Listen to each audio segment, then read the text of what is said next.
Depuis la fin du XXe siècle, le monde connaît une ère numérique sans précédent. Nous assistons chaque jour à une constante évolution et une émergence de nouvelles technologies qui bouleversent notre vie et notre quotidien. Cette évolution s'accompagne également d'une multiplication à vitesse exponentielle des données générées par les entreprises. Les entreprises dans les différents secteurs, que ce soit le transport, la finance, la médecine, l'industrie, les télécoms, génèrent et collectent une quantité phénoménale de données. Ces données générées constituent un patrimoine précieux et un capital qu'il faut valoriser. À l'heure actuelle, les données sont considérées comme le pétrole du XXIe siècle et constituent une nouvelle économie car elles représentent une richesse incontestable pour les entreprises qui doivent les exploiter pour prendre les bonnes décisions, générer de la valeur et surtout se démarquer de la concurrence. Mais l'exploitation de ces données représente de nombreux enjeux.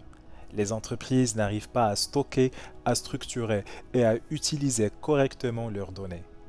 Selon une étude du cabinet McKinsey auprès des 1000 entreprises dont le chiffre d'affaires est supérieur à 1 milliard de dollars, seuls 8% d'entre elles exploitent correctement leurs données.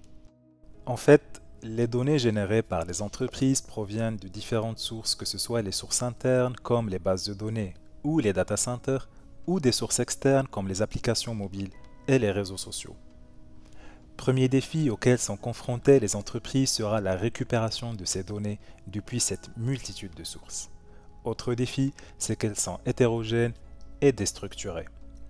À cela s'ajoute la contrainte de stockage de ces données cumulées qui inondent les bases de données des entreprises.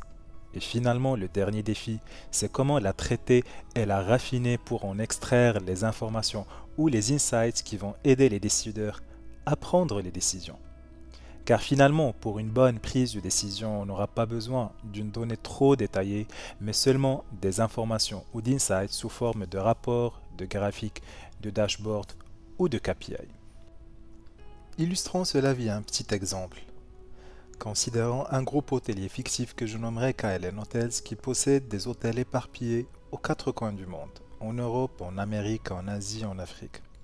Et le CEO du groupe basé au niveau du siège à Paris veut savoir par exemple quels sont les établissements hôteliers qui ont une mauvaise réputation sur les réseaux sociaux pour améliorer la qualité de service, ou quelles sont les régions qui ont un fort potentiel touristique où l'on devrait investir et inaugurer de nouveaux établissements hôteliers, ou quels sont les hôtels qui génèrent le moins de chiffre d'affaires pour procéder à une réduction des effectifs, voire une fermeture totale de l'établissement. Comme vous voyez, le CEO est face à une situation où il doit prendre de nombreuses décisions qui sont stratégiques pour son groupe et aura besoin de données bien exploitées pour faire cela. Par exemple, pour savoir la réputation de ces établissements, il doit fouiller dans les données des réseaux sociaux ou des applications de réservation et notamment les commentaires des clients. Pour repérer les régions ayant un fort potentiel touristique, il doit fouiller dans les réseaux sociaux ou dans les données des moteurs de recherche par exemple. Pour repérer les établissements générant le moins de chiffre d'affaires, il doit avoir recours aux applications financières de chaque établissement, voir l'ensemble des réservations, calculer le chiffre d'affaires et le comparer entre les établissements. À travers cet exemple illustratif, on a pu voir comment les données sont éparpillées, hétérogènes et volumineuses. On a pu comprendre que les données représentent un très gros enjeu pour les entreprises et que leur bonne exploitation est cruciale pour que les décideurs aient une vision 360 de leur organisation afin de prendre les bonnes décisions. Face à cela, les méthodes et les processus classiques de gestion de données des années 90, à savoir les classeurs Excel ou les rapports manuels, ne peuvent plus tenir le rythme et ne permettront plus de gérer cette quantité gigantesque de données, d'où on a recours à une nouvelle manière de faire les choses, d'où l'émergence de la business intelligence ou l'informatique décisionnelle en français.